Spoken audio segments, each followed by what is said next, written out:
क्या आप जानते हैं कि हर साल भारत में लाखों लोग मलेरिया से बीमार पड़ते हैं। खासकर बरसात के मौसम में जब मच्छर अपने पैर पसारते हैं, तब मलेरिया का खतरा सबसे ज्यादा होता है। लेकिन अब इस बीमारी की जड़ को खत्म करने की दिशा में भारत ने बड़ा ऐतिहासिक कदम उठाया है। मलेरिया जैसी जानलेवा बीमारी के खिलाफ देश का पहला देसी वैक्सीन तैयार हो चुका है और इसका नाम है एडफिकल वैक्स। ये ना सिर्फ एक वैक्सीनेशन है, बल्कि मेड इन इंडिया, वैज्ञानिक सोच, आत्मनिर्भरता और सार्वजनिक स्वास्थ्य के लिए एक उम्मीद की किरण भी है। नमस्कार, मैं चेष्टा नागर और आप देख रहे हैं द हिंदी टॉप। तो चलिए आपको बताते हैं भारत की पहली मलेरिया वैक्सीन कैसे काम करेगी, मलेरिया कितना बड़ा खतरा हो सकता है, ये सब जानकारी आपको हम इस वीडियो के अंदर देंगे। भारत में मलेरिया एक पुरानी और गंभीर बीमारी रही है। ये एक ऐसी बीमारी है जो खासकर बरसात के मौसम में तेजी से फैलती है, जब मच्छरों की संख्या बढ़ जाती है। देश के कई हिस्से, खासकर ग्रामीण इलाके, आदिवासी क्षेत्र और कम स्वास्थ्य सुविधाओं वाले इलाकों में आज भी मलेरिया एक बड़ा स्वास्थ्य संकट बना हुआ है। हर साल हजारों लोग इससे बीमार पड़ते हैं और सैकड़ों की जान तक चली जाती है। लेकिन अब भारत ने इस बीमारी को खत्म करने की दिशा में जो सबसे अहम कदम उठाया है, वह है देश की पहली स्वदेशी मलेरिया वैक्सीन एडिफिकल वैक्स। एडिफिकल वैक्स एक आधुनिक, प्रभावी और खास डिजाइन की गई वैक्सीनेशन है जो प्लाज्मोडियम फेल्सिपेरम नाम से परजीवों पर असर करती है। यह वही परजीव है जो सबसे घातक और जानलेवा मलेरिया इन्फेक्शन का कारण बनते हैं। प्लाज्मोडियम फेल्सिपियम का मलेरिया इतना खतरनाक होता है कि कुछ ही दिनों में शरीर के सेल्स और अंगों को गंभीर नुकसान पहुंचा सकती है। यही वजह है कि वैज्ञानिक और हेल्थ केयर इंस्टीट्यूशन ने इसी परजीव को टारगेट करने वाले वैक्सीनेशन को प्राथमिकता दी है। एडफिकल वैक्स की सबसे खास बात यह है कि मलेरिया के इन्फेक्शन को शरीर में अंदर करने से पहले ही रोक देती है। मतलब यह है कि वैक्सीन प्रिवेंटली यानी रोकथाम के तौर पर काम करती है। इसके अलावा अगर कोई व्यक्ति मलेरिया से इन्फेक्टेड भी हो जाए तो ये वैक्सीन इस बात का ख्याल रखती है कि वह परजीवी शरीर से बाहर निकालकर किसी और व्यक्ति तक ना पहुंचे।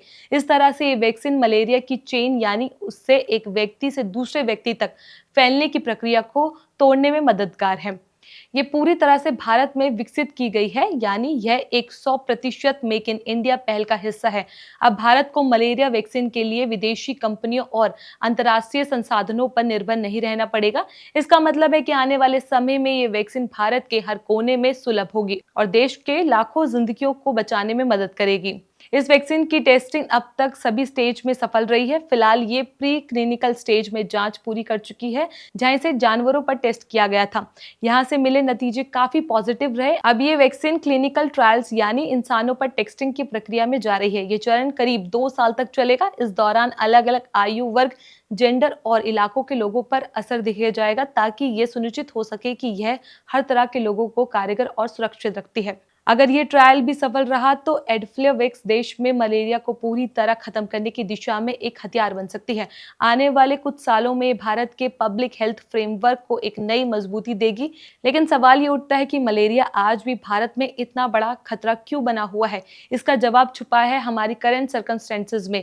भारत के कई इलाकों में साफ सफाई की कमी, रुका हुआ पानी, कचरे का ढेर और खुले नाले मच्छरों के पनपने की सबसे बड़ी वजह है। इसके अलावा दूरदराज के इलाकों में स्वास्थ्य सुविधाएं सीमित होने के कारण समय पर इलाज नहीं हो पाता, जिससे मलेरिया तेजी से गंभीर रूप ले लेता है। वैक्सीन के अलावा मलेरिया के रोकथाम के लिए कुछ अन्य उपाय की भी जरूरत होती है, जैसे कि मच्छरदानी का इस्तेमाल, पानी जम ना पाए, पर्सनल हाइजीन और बुखार होने पर तुरंत जांच कराई जाए। लेकिन वैक्सीन के आने से ये उम्मीद की जा सकती है कि अब इस बीमारी को रोका जा सकेगा, ठीक उसी तरह जैसे चेचक या पोलियो जैसी बीमारियों को हमने वैक्सीन के जरिए लगभग खत्म कर दिया था। इस वैक्सीन की एक खास बात यह है कि इसे ऐसा डिजाइन किया गया है कि यह शरीर में लंबे समय तक रहने वाली इम्यूनिटी तैयार करे। यानी इसे लगाने के बाद व्यक्ति का शरीर मलेरिया परजीवी के खिलाफ खुद को पहचाने और उसे लड़ने में सक्षम बना जाए। इससे 2 फायदे होंगे। पहला, इन्फेक्शन से बचेगा और दूसरा, इन्फेक्शन होने की स्थिति में रोग की गंभीरता कम हो जाएगी। ऐसी और भी हेल्थ से जुड़ी जानकारी के लिए आप हमारे चैनल द हिंदी टॉप को सब्सक्राइब कर ले। इसके अलावा आप हमें एक्स, फेसबुक और इंस्टाग्राम पर भी फॉलो कर सकते हैं।